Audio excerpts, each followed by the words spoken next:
Hello everyone, स्वागत है आपका फिर से हमारे YouTube channel study with Surya academy. दोस्तों, जैसे कि आपको पता है यूपीपीसीएस 2024 का जो एग्ज़ाम है उसको लेकर के अभी भी बहुत ज़्यादा अनसर्टेन सिचुएशन बना हुआ है। कब होगा कब नहीं होगा, अफवाहें चल रही हैं कि मार्च अप्रैल में जाएगा, कुछ बोल रहे हैं कि 8 दिसंबर को होगा। अभी जब तक आयोग की तरफ से कुछ भी ऑफिशियली नोटिफिकेशन नहीं आ जाता तब तक कुछ भी नहीं कहा जा सकता। तो इंतज़ार कीजिएगा कब तक नोटिफिकेशन आता है एग्ज़ाम को लेकर के। तो तब तक इस चैनल पर बने रहिएगा और अपनी स्टडी को प्रॉपर एंजॉय के साथ आगे बढ़ाइएगा। उसी कड़ी में आज हम आपके बीच लेके आए हैं जनसंख्या सेंसस 2011। इसमें हम India as well as UP बहुत को कंसिडर करते हुए, और ये जो पूरा सीरीज हम लेके चल रहे हैं इसमें हम PYQ को बेस बना रहे हैं, क्योंकि PYQ से ही आपको पता चलेगा कि कितना डेप्थ तक इस प्रिपरेशन को हमको देना है और किस रेंज तक क्वेश्चन को टैकल करना है। तो अब जनसंख्या के रिस्पेक्ट में अगर हम क्वेश्चन करें तो क्वेश्चन का जो फॉर्मेट रहता है जनसंख्या में वो 2 या 3 तरीके का रहता है। जैसे पहला तो वो कुछ फैक्ट के रिस्पेक्ट में डेटा पूछने की कोशिश करेगा, दूसरा वो आपसे डेटा फिगर पूछने की कोशिश करेगा, और तीसरा वो आपसे कुछ डेफिनेशनल या फिर कुछ डिफाइन कराने की कोशिश करेगा। जैसे रेट के रिस्पेक्ट में मोर्टेलिटी रेट क्या होता है, फर्टिलिटी रेट क्या होता है। तो कई बार वो वहाँ पर घुमाने की कोशिश करता है इन टर्म्स ऑफ नंबरिंग। कई दफ़ा वो 1 लाख बोलता है और कई दफ़ा वो 1000 बोलता है। तो इन सब को हमने कंपाइल किया है और बहुत ही खूबसूरती से ये PDF को तैयार किया गया है। ये पूरा जो है ये हमारा हैंड रिटन मटेरियल है, इसलिए मैं आपको बोलता हूँ कि पूरा फिल्टर्ड कंटेंट है, इसके बाहर आपको कुछ भी नहीं करना है। और ये फाइनल वीडियो में आपका पूरा एक ही वीडियो में आपको पूरा जनसंख्या कवर हो जाएगा, इंडिया और यूपी दोनों। Let's start today's topic census 2011। जैसे कि आपको पता है 2021 में सेंसस होना था, but due to covid issues या फिर गवर्नमेंट का जो भी प्रोटोकॉल है उसके तहत इसको कंडक्ट नहीं किया जा चुका है, कराया जा चुका है अभी तक। तो जब तक नया डेटा सामने आता है तो उससे तब तक हम 2011 का जो हमारे पास डेटा है, अवेलेबल डेटा है, उसी को कंसिडर करते हुए क्वेश्चन को देखेंगे। लेट्स, जैसे कि मैंने आपको बोला था कि इंडिया और यूपी दोनों ही हम तैयार करेंगे, तो उसी कड़ी में ए सेक्शन मैंने लिया है। ए सेक्शन है इंडिया। और पहले जैसे मैंने बोला था आपको कि 3 तरीके से क्वेश्चन पूछने की कोशिश करता है। एक पूछेगा फैक्ट बेस पे, एक पूछेगा डेटा बेस पे, और एक पूछेगा और डिफाइन बेस या फिर डेफिनेशनल बेसिस पर। तो फैक्ट बेस पे अगर हम देखें कि भारत का जो फर्स्ट सेंसस कंडक्ट हुआ वो कब हुआ 1872। ईयर कई बार स्टेट PSC में पूछा गया, इवन 2023 में भी ईयर पूछा गया था। अब ये जो 1872 में सेंसस कंडक्ट कराया गया वो किसके अंडर में किया गया या किसने कराया? लॉर्ड मेयो, ठीक है, जो कि अनसक्सेसफुल रहा था, तो ये फेल हुआ था। दूसरा, अगर हम बात करें 1881, तो ये जो सेंसस कंडक्ट कराया वो किसने कराया? लॉर्ड रिपन के द्वारा, जो कि सक्सेस रहा था। तो यहाँ पे दोनों सिचुएशन बन सकती हैं। वो कई बार ये भी बोल सकते हैं कि सफल सेंसस या असफल सेंसस। अदरवाइज वो ये बोलेगा कि पहला सेंसस कब कंडक्ट हुआ, या तो वायसराय का नाम बोलेगा या फिर वो ईयर बोलेगा। तो यहाँ पर थोड़ा अलर्ट होके बैठिएगा। अगर हम बात करें वर्ल्ड वाइड, फर्स्ट सेंसस कहाँ पर कंडक्ट हुआ? वो होता है आपका स्वीडन में, और कब होता है? 1749 में, ठीक है। तब अब 1881 जो कि सफल सेंसस हुआ था, तब से हर 10 वर्ष पर गणना की जाती है। अभी तक 81 से लेकर के 2011 तक 15 बार जनगणना हो चुकी है, और आज़ादी के बाद ये 7वीं जनगणना है। अब जो आगे डेटा आएगा, जो नेक्स्ट सेंसस कंडक्ट होगा, वो आज़ादी के बाद 8वां सेंसस कंडक्ट कराया जाएगा। तो इस तरह से ध्यान रखिएगा। कई दफ़ा वो नंबरिंग में भी खेलने की कोशिश करता है। अब जो आपके पास जनसंख्या है, सेंसस है, इसको अनुसूची 7 7th शेड्यूल में रखा गया है, और 7th शेड्यूल के भी यूनियन लिस्ट में इसको रखा गया है। अब कौन से आर्टिकल में मेंशन है आपका सेंसस? आर्टिकल 246। आप प्लीज़ कमेंट बॉक्स में बताइएगा कि जो सेंसस कंडक्ट कराया जाता है वो कौन सी मिनिस्ट्री के अंदर में आता है। मैं आपसे मिनिस्ट्री पूछ रहा हूँ, which ministry conduct the census every 10 year, हर 10 साल में। ठीक है। अब जनसंख्या स्थिरीकरण का एक टारगेट सेट हुआ था कि हम तब तक अपनी जो सेंसस है या जो जनसंख्या है उसको स्टेबलाइज कर लेंगे। तो पहले जो टारगेट था वो 2045 था, अब यह टारगेट 2070 है। तो ये टारगेट पूछता है। तो यहाँ से अगर हम बात करें इस स्क्रीन से या इस स्लाइड से दो फैक्चुअल डेटा निकल के आते हैं, एक तो ईयर पूछेगा या फिर वो टारगेट ईयर पूछेगा। ठीक है। फिर आता है 1921 का जो दशक टाइम था, ये जो सेंसस कंडक्ट हुआ उसमें हमने बोला महान विभाजक वर्ष, that is great dividing year. फिर भारत के अंदर में जो मैक्सिमम पॉपुलेशन ग्रोथ होता है वो होता है 1951 से 1981 तक, जो 30 साल हैं, तब बहुत ज़्यादा जनसंख्या वृद्धि भारत में देखी गई। और भारत में ही पहली बार 2001 का जो सेंसस कंडक्ट कराया गया उसमें धर्म के आधार पर कंडक्ट हुआ। तो ये ईयर याद रखिएगा। और 1952 में राष्ट्रीय परिवार नियोजन कार्यक्रम, that is national family planning programme, ये लॉन्च हुआ। और इसके तहत जो हमारे पास फैमिली प्लानिंग है, परिवार नियोजन है, इसको सरकारी नीतियों के तहत रखा गया। तो सरकारी नीति में दैट मीन्स मैं बोल सकता हूँ कि गवर्नमेंट पॉलिसी में फैमिली प्लानिंग को शुरू करने वाला जो वर्ल्ड का पहला देश है वो भारत है। विश्व जनसंख्या दिवस कब कंडक्ट होता है? 11 जुलाई प्रत्येक वर्ष।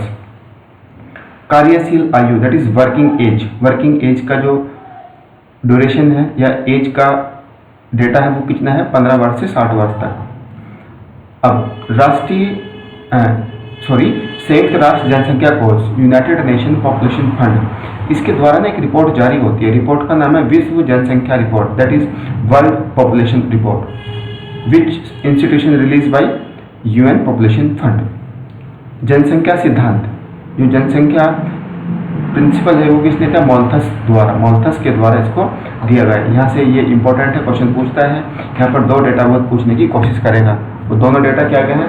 लेट्स, वो बोल रहा है कि जो जनसंख्या वृद्धि है, कौन? मॉल्थस के अनुसार जो जनसंख्या वृद्धि है वो आपका ज्योमेट्रिकल रेशियो के आधार पर इंक्रीज होती है, दैट इज ज्योमेट्रिकल प्रोग्रेशन। अब कैसे? लेट्स सपोज एक फैमिली है, उसके 2 बच्चे हैं, फिर जो 2 बच्चे हैं उनकी फैमिली है ट्वाइस 4, फिर अगेन वो 4 फैमिली हुआ तो अगेन 8, फिर अगेन 16। तो ये हमारी जनसंख्या वृद्धि जो है वो ज्योमेट्री प्रोग्रेशन के रिस्पेक्ट में इंक्रीज होती है। ये प्लीज़ इसको मार्क कीजिएगा, कई दफ़ा क्वेश्चन पूछा गया है। और जनसंख्या के रिस्पेक्ट में ही फूड जो सप्लाई होती है, खाद्य आपूर्ति होती है, जो उसका रेशियो है वो कैसे बढ़ता है? वो गणितीय अनुपात में बढ़ता है, दैट इज अर्थमेटिक प्रोग्रेशन के रिस्पेक्ट में बढ़ता है। वो 1 फिर जस्ट वेट 1 2 3 4 5 6 7 अप टू ये बढ़ता चला जाएगा। बट इधर में ऐसा नहीं है, इधर में कैसे ज्योमेट्रिकल प्रोग्रेशन के रिस्पेक्ट में आपकी जनसंख्या वृद्धि बढ़ती है। आई होप आपको ये वीडियो अच्छा लग रहा होगा। प्लीज़ लाइक शेयर सब्सक्राइब जरूर कीजिएगा, क्योंकि ये बहुत ही ज़्यादा एनरिच कंटेंट हम आपको अपने हाथों से लिखकर आपको प्रोवाइड करा रहे हैं। मेहनत लगती है हर एक डेटा को फिल्टर करने में, ताकि आपको एक प्रॉपर ऑथेंटिक जानकारी मिले। नेक्स्ट, अब जैसे कि ये फैक्ट था, इधर में हमने सब कुछ तैयार किया। अब आते हैं हमारे डायमेंशनल जो है वो डेफिनेशनल इश्यूज में क्वेश्चन पूछता है कई दफ़ा कि मातृत्व मृत्यु दर, that is maternal mortality rate, ये क्या है? यहाँ पर ध्यान दीजिएगा, ये जो रेट की बात कर रहा है ये ड्यूरिंग प्रेगनेंसी के दौरान है, ठीक है, या ड्यू टू प्रेगनेंसी। अब होता क्या है कि हमारे पास 1 लाख जीवित जन्म होते हैं, ठीक है, 1 लाख जीवित जन्म वो मदर के थ्रू। तो 42 दिनों के अंदर विद इन 42 डेज कितनी माताओं की संख्या है जो डेथ हो रही है?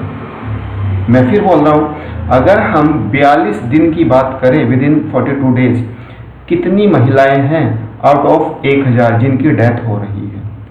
वो है हमारे पास रेशो मैटरनल मॉर्टेलिटी रेट। ये ध्यान दीजिएगा, 1 लाख जनसंख्या पे बात हो रही है। और भारत सरकार ने इसको लक्ष्य कितना रखा है? 100।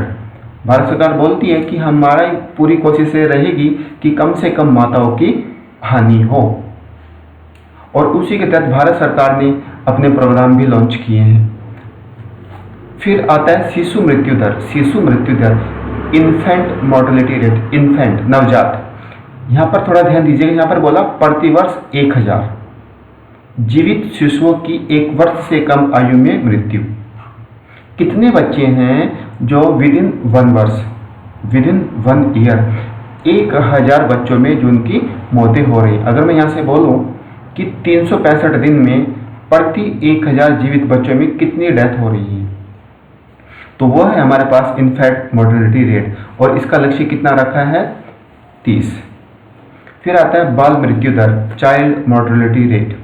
ये यहाँ पर थोड़ा ध्यान दीजिएगा, यहाँ पर हमने लिखा था इन्फेंट में 1 वर्ष से कम, और इधर में लिखा है हमने चाइल्ड मोर्टेलिटी रेट में 0 से 5 वर्ष।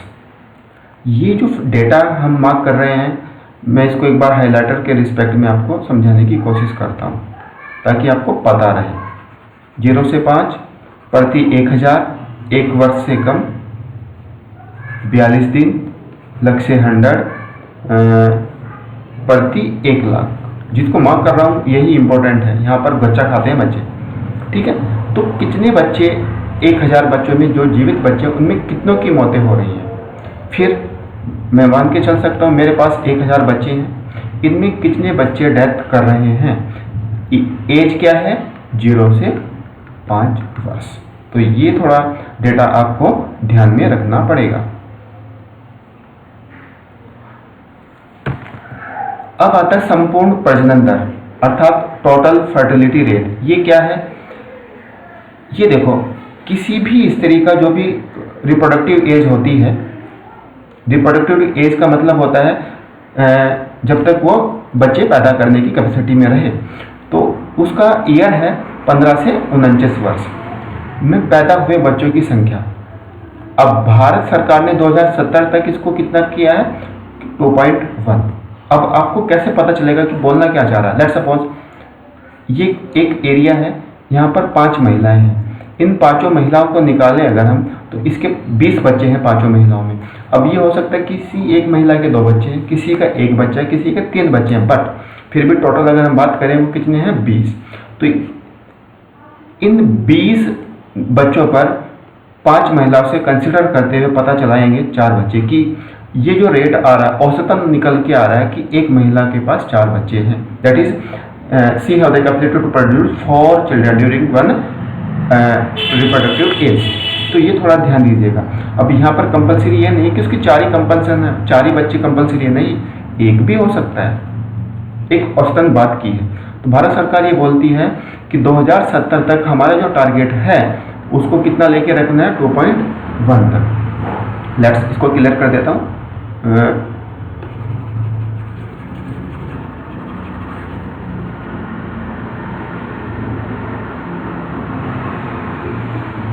फिर आता है हमारे पास लिंगानुपात। लिंगानुपात, अरे हाइलाइटर,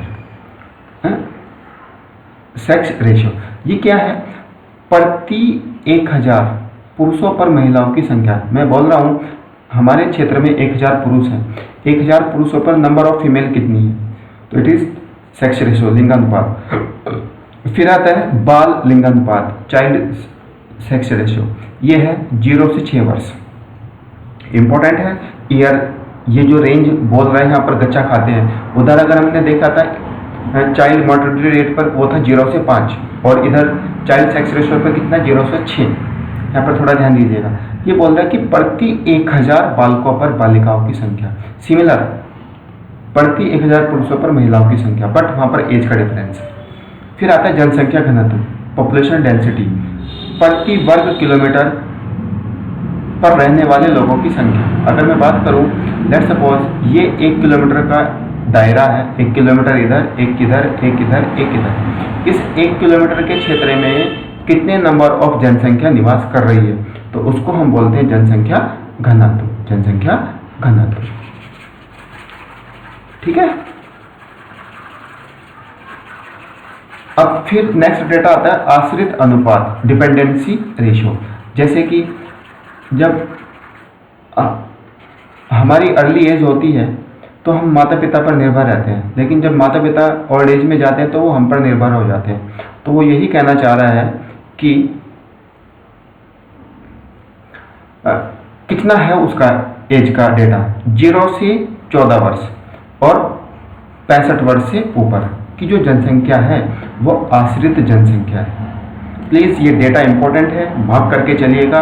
प्लीज़ पेन और पेपर को साथ रखिएगा, सुनते जाइएगा और डेटा को नोट करते जाइएगा, क्योंकि एक बार पढ़ने से ये डेटा तैयार नहीं होगा। A4 पर लिखिएगा, बार बार लिखिएगा और कंपाइल जो हम नोट दे रहे हैं उसको कंसाइज करने की कोशिश कीजिएगा, टू द पॉइंट। साक्षर दर क्या होती है, जो लिटरेसी रेट है, यहाँ पर ध्यान दीजिएगा। ईयर पूछ लिया जाता है कई दफ़ा 7 वर्ष या उससे ऊपर। एक क्राइटेरिया फिक्स किया हुआ गवर्नमेंट ने कि 7 वर्ष या इससे ऊपर जो भी पढ़ने लिखने वाली जनसंख्या है वो हमारे पास क्या है, लिटरेसी रेट में काउंट होगी। दैट इज मैं बोल सकता हूँ कि वो पढ़ा लिखा नागरिक है। आयु क्या है, 7 वर्ष। पढ़ना और लिखना एक क्राइटेरिया है, बोलना तो पता ही नहीं है क्या क्या है। जनसंख्या गणना 2011। अब यहाँ से आता है आपके पास डेटा। हमने अभी तक क्या क्या देखा है, एक देखा डेफिनेशनल इश्यूज और एक हमने देखा फैक्चुअल डेटा। ठीक है। अब थर्ड निकल के आता है हमारे पास डेटा। जनसंख्या, जब 2011 की जनसंख्या को कंडक्ट कराया गया तब टोटल नंबर ऑफ पॉपुलेशन कितना था भारत का, 121.08 करोड़। ठीक है। अब इसमें मेल कितना है, पुरुष 51.47% और फीमेल कितना है, 48.53%। अब मैं आपको कुछ और डेटा बताता हूँ। ये जो जनसंख्या है भारत की, ये पूरे विश्व का 17.5% डेटा है। और भारत का जो एरिया है वर्ल्ड वाइड वो कितना है, 2.4। अगर मैं बात करूं, ये पूरा ग्लोब है, इस ग्लोब पर यहाँ पर इंडिया रखा हुआ है, इसका डेटा है 2.4% क्षेत्रफल। इस 2.4 क्षेत्रफल पर कितनी जनसंख्या निवास कर रही है, 17.5% पूरे वर्ल्ड का। बहुत ही ईमानदारी से चलना है। ठीक है। अब 10 की वृद्धि दर, डिकेडनल ग्रोथ रेट कितना है, मैं बोल सकता हूं कि 2001 से लेकर के 2011 तक कितनी जनसंख्या हमारे देश में वृद्धि की है, वो है 17.7%। और प्रति वर्ष एनुअल ग्रोथ रेट कितना है, हर साल कितनी जनसंख्या बढ़ी है, 1.64। जनसंख्या घनत्व, पॉपुलेशन डेंसिटी कितना है इंडिया का, 382। अगेन सुनेगा, डेंसिटी पूछ रहा है वो। 1 स्क्वायर एरिया पर कितनी जनसंख्या निवास कर रही है, 382। शहरी जनसंख्या, अर्बन पॉपुलेशन कितनी है, 31.2%। रूरल कितनी है, 68.8%। ये थोड़ा ध्यान दीजिएगा। अगर आपको कुछ भी डेटा फिगर नहीं हो रहा तो ध्यान दीजिएगा कि भारत में ग्रामीण जनसंख्या ज़्यादा है, नियर टू 70%। उससे क्या ना, एक आपको रफली डेटा तैयार होने की प्रोबेबिलिटी बन सकती है, ताकि आप गैस भी अगर करें तो एक अच्छा फिगर आपके सामने आके निकल सकता है कि हाँ एग्जैक्ट ये हो सकती है बात। अब भारत में अगर हम लिटरेसी बात करें, साक्षर कितना है, जस्ट वेट, पेन। भारत का जो लिटरेसी है वो कितना है, अरे वो है 74.04। अगर मैं बात करूं 100 आदमी हैं, इस 100 में से 74.04% जो जनसंख्या है वो भारत में पढ़ना और लिखना जानती है। और एज का क्राइटेरिया कितना है, 7 वर्ष से ऊपर। पुरुष साक्षरता कितनी है हमारे देश में, 82.1% पुरुष। भारत पुरुष प्रधानता देश है, ये आपको पता है। और महिला साक्षरता दर कितनी है, 65.46। प्लीज़ कमेंट बॉक्स में बताइएगा ये गैप कितना दिख रहा है आपको। मेरे हिसाब से अगर देखा जाए तो ये गैप आपको बढ़ते 7, 12 से 5 गए 7, 1, 17% महिलाएं आज भी पीछे हैं एजुकेशन में। वाह, ये तो बहुत ही टिपिकल सिचुएशन है महिलाओं की। और प्लीज़ कमेंट बॉक्स में बताइएगा ये जो डेटा है सबसे ज़्यादा कहाँ पर है, सबसे ज़्यादा जो लिटरेसी गैप है भारत में वो किस राज्य में है। मैं आपसे स्टेट पूछ रहा हूँ, राज्य। आपको सुनकर अचंभित लगेगा जब आंसर करेंगे। ग्रामीण साक्षरता कितनी है भारत की? 67.8%। 67.8%। शहरी साक्षरता कितनी है? 84.1%। लिंगानुपात कितना है? 943। शिशु लिंगानुपात कितना है? 919। ये डेटा एक दिन में याद नहीं होगा। प्लीज़ अगर आपका कोई साथी आपके साथ पढ़ाई कर रहा है तो उससे डिस्कशन जरूर कीजिएगा ताकि ये मेमोराइज होता चले जाए। अब बात आती है शहर। शहर किसको बोलते हैं आप? जहाँ पर 1 लाख या उससे ज़्यादा जनसंख्या निवास कर रही हो। ठीक है, ये क्राइटेरिया है। और मैक्सिमम शहर किस राज्य में है? Goa, then Mizoram, then Tamil, then Kerala. और मिनिमम शहर किस राज्य में है? हिमाचल प्रदेश, क्योंकि आपको पता है हिमाचल प्रदेश में अधिकतर जो जनसंख्या है वो ग्रामीण है। उसके बाद बिहार, देन असम एंड उड़ीसा। अब बात करते हैं महानगर, मेट्रोपॉलिटन सिटी। इसको किसको बोलते हैं? जहाँ पर 10 लाख या उससे अधिक जनसंख्या निवास करती है। 2011 में पूरे भारत में कितने महानगर थे? 44। लेकिन ये डेटा 2001 जनगणना में कितना था? 35। और यूपी में कितने महानगर हैं अभी? 7। ये पूछा गया है डेटा। कौन कौन से? कानपुर, लखनऊ, आगरा, गाजियाबाद, बनारस या वाराणसी, मेरठ और प्रयागराज। और मेगा सिटी किसको बोलते हैं? मेगा सिटी जहां 1 करोड़ से अधिक जनसंख्या निवास करती है। जैसे कौन कौन सी है अभी मेगा सिटी? मुंबई, दिल्ली, कोलकाता। ठीक है, तो ये कुछ हमारे पास क्राइटेरिया डिफाइन किए गए। अब आती है जनसंख्या। जनसंख्या मैक्सिमम किस राज्य में है? यूपी, महाराष्ट्र, बिहार। और मैक्सिमम यूटीज की अगर हम बात करें, किस यूटीज में मैक्सिमम जनसंख्या है? वो है दिल्ली, पुडुचेरी एंड चंडीगढ़। और मिनिमम जनसंख्या किस राज्य की है? सिक्किम, मिजोरम, अरुणाचल प्रदेश। और यूटीज में अगर मिनिमम बात करें तो लक्षद्वीप और Andaman Nicobar, sorry Daman and Diu. हाँ, क्वेश्चन ये चल रहा था दिमाग में कि जो अंडमान निकोबार है इसका नया कैपिटल अनाउंस हुआ है, तो उसका नाम बताइएगा न्यू कैपिटल। जनसंख्या डेंसिटी, जनसंख्या घनत्व सबसे ज़्यादा अगर राज्यों में देखें तो कहाँ पर है? बिहार। 1 किलोमीटर के दायरे में सबसे ज़्यादा जनसंख्या कहाँ पर निवास करती है? बिहार में। उसके बाद वेस्ट बंगाल, देन केरल। और यूटीज में सबसे ज़्यादा डेंसिटी कहाँ पर है? दिल्ली, फिर चंडीगढ़ और पुडुचेरी। और मिनिमम डेंसिटी कहाँ पर है? अरुणाचल प्रदेश, मिजोरम, सिक्किम। और यूटीज में अगर हम बात करें तो मिनिमम डेंसिटी कहाँ पर है? अंडमान निकोबार, दादर नगर हवेली एंड लक्षद्वीप। तो ये थोड़ा ध्यान दीजिएगा। अब बात आती है लिंगानुपात, सेक्स रेशियो। मैक्सिमम किस राज्य का है? वो है केरल, फिर तमिल एंड आंध्रा। थोड़ा ध्यान दीजिएगा, अगर ये आपके पास इंडिया है तो यहाँ पर है केरल, यहाँ पर है तमिल और यहाँ पर है आंध्रा। और यूटीज में अगर हम बात करें तो कहाँ पर मैक्सिमम सेक्स रेशियो है? तो वो है आपका पुडुचेरी, लक्षद्वीप, अंडमान निकोबार।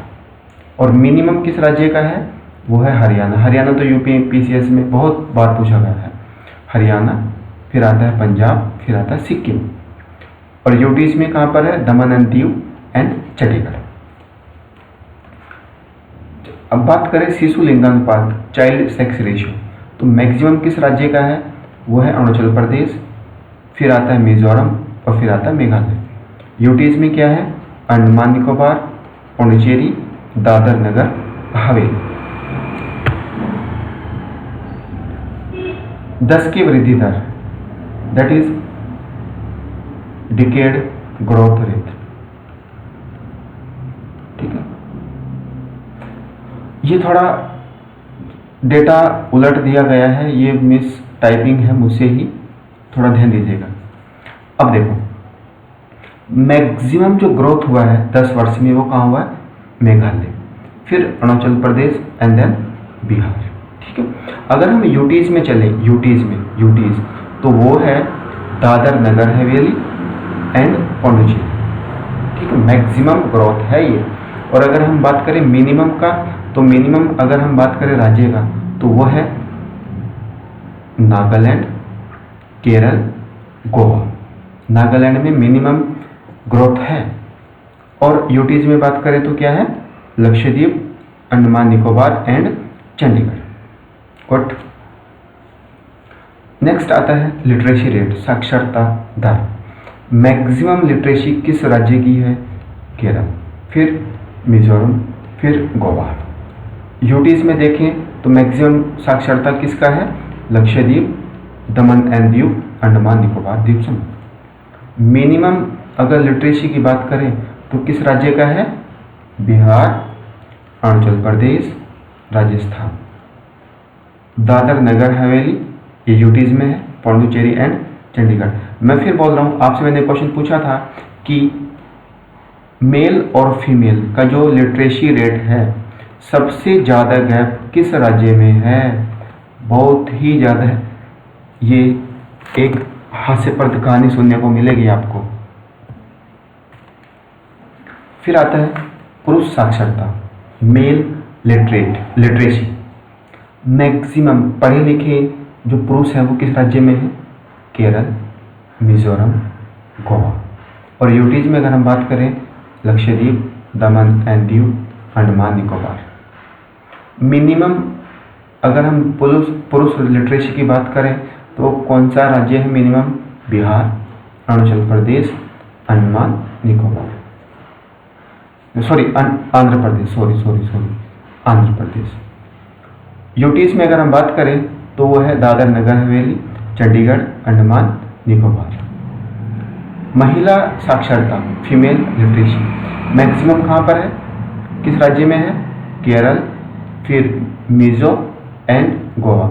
वही है जो पुरुष में मैक्सिमम है। अगर यूटीज में देखें तो वो क्या है? लक्षद्वीप, अंडमान निकोबार एंड चंडीगढ़।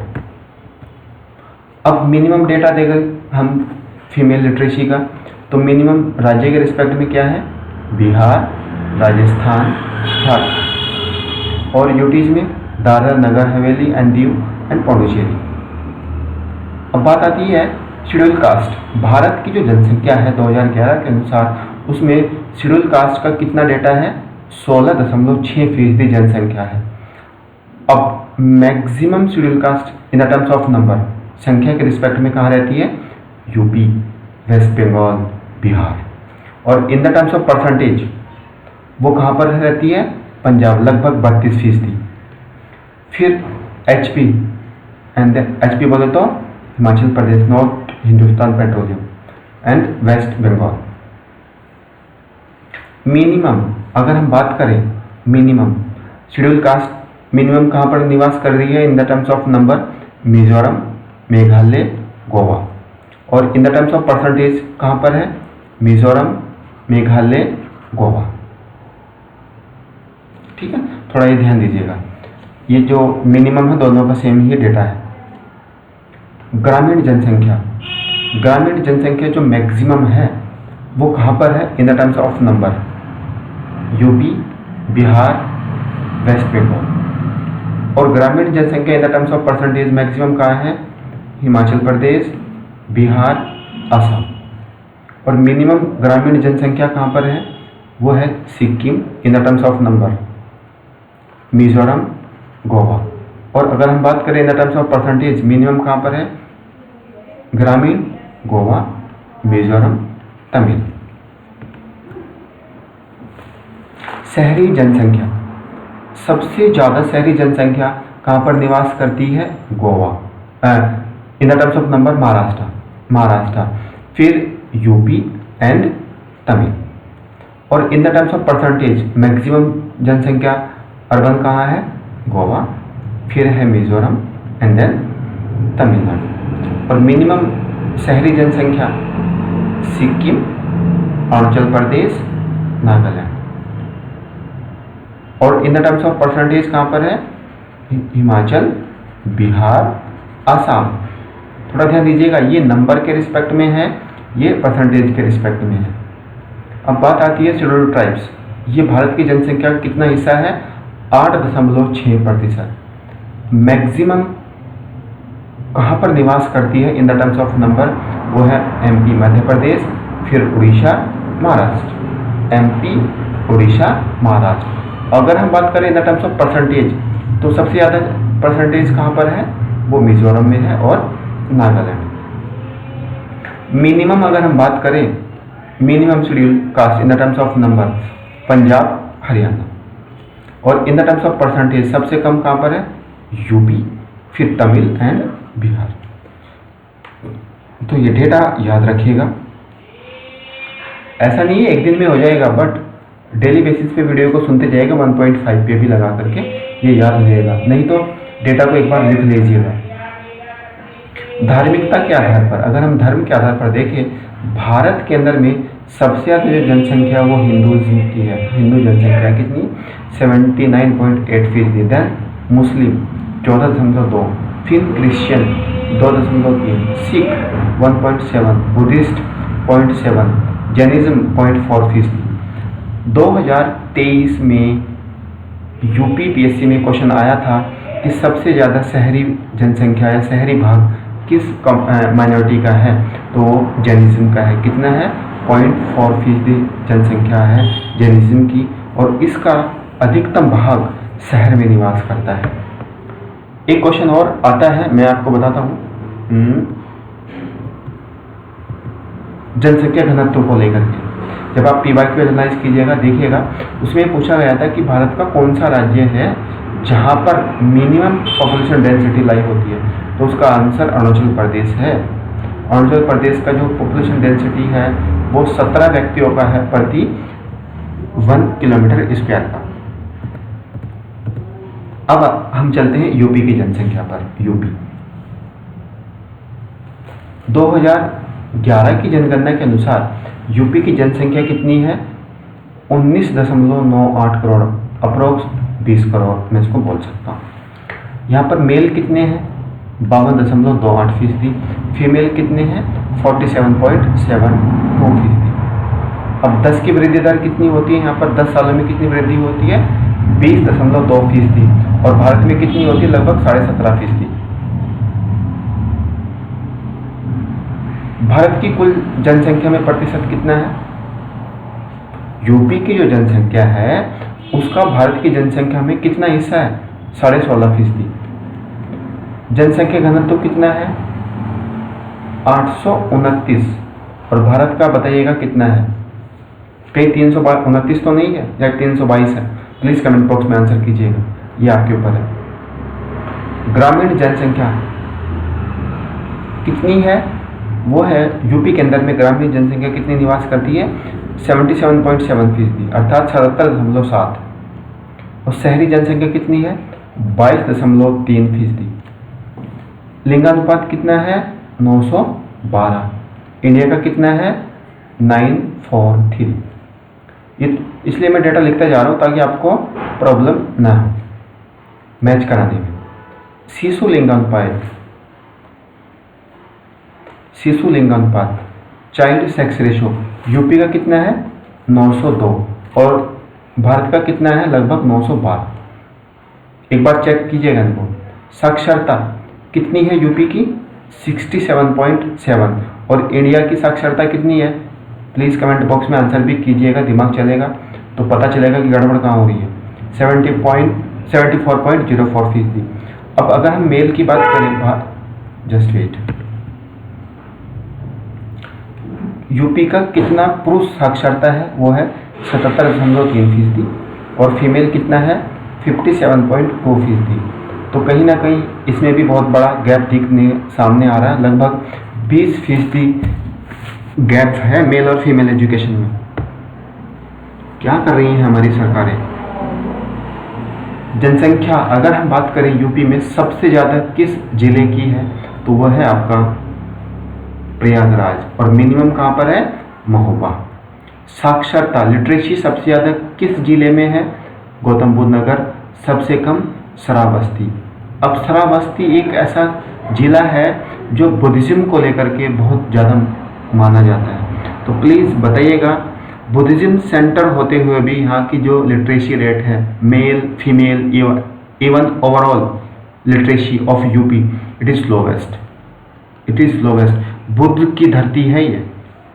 महिला साक्षरता, महिला साक्षरता अगर हम बात करें, मैक्सिमम कहाँ पर है? कानपुर नगर, और मिनिमम कहाँ पर है? श्रावस्ती। शिशु लिंगानुपात, मैक्सिमम कहाँ पर है? बलरामपुर, और मिनिमम कहाँ पर है? बागपत। शेड्यूल कास्ट, मैक्सिमम कहाँ पर है? सीतापुर, और मिनिमम कहाँ पर है? बागपत। ग्रामीण जनसंख्या, मैक्सिमम कहाँ लाई करती है? प्रयागराज, मिनिमम कहाँ पर है? गौतम बुद्ध नगर। जनसंख्या घनत्व, पॉपुलेशन डेंसिटी, सबसे ज़्यादा किस जिले का है? गाजियाबाद, और मिनिमम ललितपुर। पुरुष साक्षरता, मैक्सिमम गौतम बुद्ध नगर, और मिनिमम श्रावस्ती। उधर भी अगर हम देखें फीमेल में, तो फीमेल में क्या है? यहाँ पर मिनिमम श्रावस्ती, ओवरऑल श्रावस्ती, और फीमेल लिटरेसी में मैक्सिमम कहाँ पर है? कानपुर नगर, और पुरुष में गौतम बुद्ध नगर, और ओवरऑल भी कौन है? गौतम बुद्ध नगर। मैं लिटरेसी पर इसलिए फोकस ज़्यादा कर रहा हूँ क्योंकि यूपी ने अभी तक भर भर के क्वेश्चन पूछा है यूपी लिटरेसी में। फिर आता है लिंगानुपात, सबसे ज़्यादा कहाँ पर है? जौनपुर। अगर हम चाइल्ड सेक्स रेशियो की बात करें यूपी का, तो सबसे ज़्यादा कहाँ पर है? बलरामपुर, और मिनिमम कहाँ पर है? लिंगानुपात गौतम बुद्ध नगर, और चाइल्ड सेक्स रेशियो कहाँ पर है? बागपत। ये थोड़ा इंटरलिंक करने की कोशिश कीजिएगा तो ही समझ में आएंगी चीज़ें। 10 की वृद्धि, मैक्सिमम डिकेडल ग्रोथ कहाँ पर हुआ है? वो हुआ है गौतम बुद्ध नगर, और मिनिमम कहाँ पर हुआ है? कानपुर नगर। ठीक। शेड्यूल ट्राइब्स मैक्सिमम कहाँ पर रहते हैं? सोनभद्र, और मिनिमम कहाँ पर रहते हैं? बागपत। शहरी जनसंख्या, सबसे ज़्यादा शहरी जनसंख्या कहाँ पर निवास कर रही है? गाजियाबाद, और मिनिमम श्रावस्ती। तो ये हमारा पूरा सेंसस था यूपी और इंडिया के रिस्पेक्ट में, जो 2011 में सेंसस कंडक्ट कराई गई थी। इसके अलावा आपको कुछ नहीं करना है, अपनी संतुष्टि के लिए एक बार PYQs देख लेना। हालांकि मैंने PYQ को एनालाइज करते हुए ही इसको अपने हाथों से तैयार किया है, क्योंकि इसलिए हाथों से तैयार हम कर रहे हैं क्योंकि हमारे पास अभी संसाधन की कमी है। हमारे पास उतना संसाधन नहीं है कि हम आपको एक प्रॉपर वे में PDF की फॉर्म में या फिर टाइप करा के हम आपको प्रोवाइड कराए वीडियो। तो बट मेरी कोशिश रहेगी कि अगर मैं अपने हाथ से भी इसको कंटेंट को तैयार कर रहा हूँ तो आपके पास वो फिल्टर्ड कंटेंट जाए। तो प्लीज़ पेशेंस के साथ इस वीडियो को पूरी देखिएगा, अपने दोस्तों में शेयर कीजिएगा, क्योंकि आपको पता है कि यूपी PCS के एग्ज़ाम में लगभग 2 से 3 क्वेश्चन जनसंख्या के रहते ही रहते हैं। ठीक है, तो इन क्वेश्चन को प्रॉपर तैयार कीजिएगा, छूटेगा कुछ भी नहीं। तो धीरे धीरे हम अपने इस वीडियो के कार्यक्रमों को आगे बढ़ाते जाएंगे, और जितने भी फैक्चुअल डेटा हैं, अभी कल मैं आपको SDG गोल के संबंध में वीडियो लेके आऊँगा, क्योंकि यहाँ से लगातार क्वेश्चन पूछ रहा है यूपी। SDG गोल वो एक तरफ में गोल दे देगा और फिर उसके तरफ में वो उसका डिस्क्रिप्शन दे देगा कि किसके लिए है ये। फिर नेक्स्ट डे के लिए हम कमेटी जितनी भी आती हैं, कई दफ़ा कमेटी में भी क्वेश्चन आते हैं, तो एक बार सारी कमेटी देख लेंगे। तो इस तरह से आपको प्रॉपर डेटा मिलता चला जाएगा। और दूसरा जो हमने मैपिंग सीरीज किया हुआ है, उसमें अभी यूरोप और एशिया ये 2 डेटा रहते हैं।